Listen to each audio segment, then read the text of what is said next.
You know that feeling you sometimes get from a movie, a brand, or even a video game? It's kind of spiritual, right?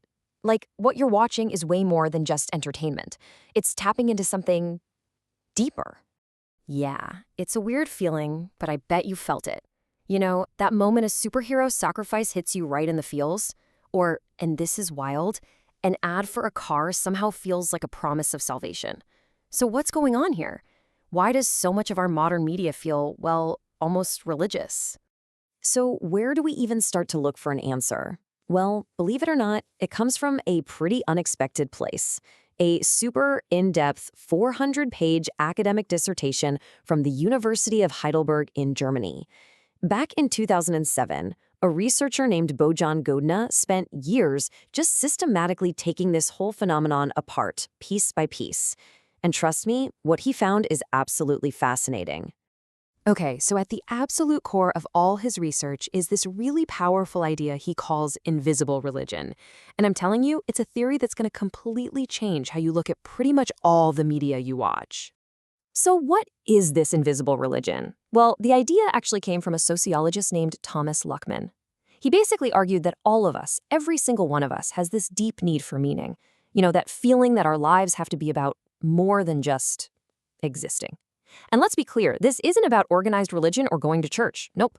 It's about that private, totally personal drive for something more, something transcendent, that's inside all of us. And this really breaks it down perfectly. On one side, you've got organized religion, right? Public institutions, shared rituals, formal rules. But on the other side, you've got this invisible religion, that quiet, internal search for meaning that's just yours. So you see, one is an external system, but the other, that's a fundamental human need. Okay, but that brings up a huge question, right? Why on earth would the world's biggest media companies care about our private, personal search for meaning? A movie studio, a game developer, why would they be interested in our spiritual needs? Well, as the dissertation reveals, the answer is all about money. And that brings us to what you could call marketing's holy grail.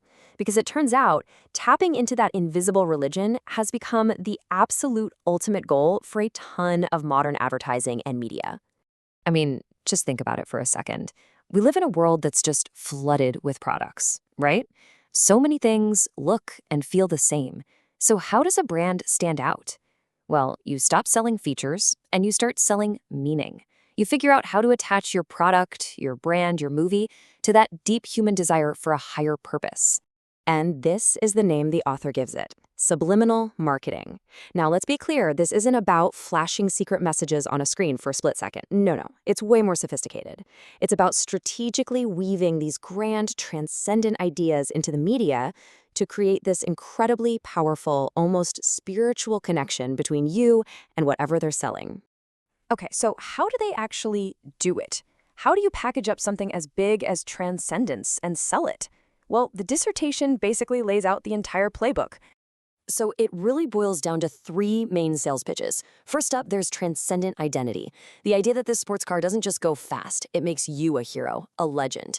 Then there's transcendent perfection. This makeup doesn't just hide a blemish, it gives you flawless beauty. And finally, transcendent salvation. This video game isn't just a fun distraction, it's here to save you from your boring everyday life. Now, Godina saw these three pillars everywhere. TV ads, movies, you name it, they were constantly being used. But he argues that the most powerful, the most direct use of this whole strategy was, and probably still is, in video games. And get ready for this quote because it is kind of chilling. The dissertation points out how a lot of video games don't just reward violence with points or a level up. No, they frame it as something bigger.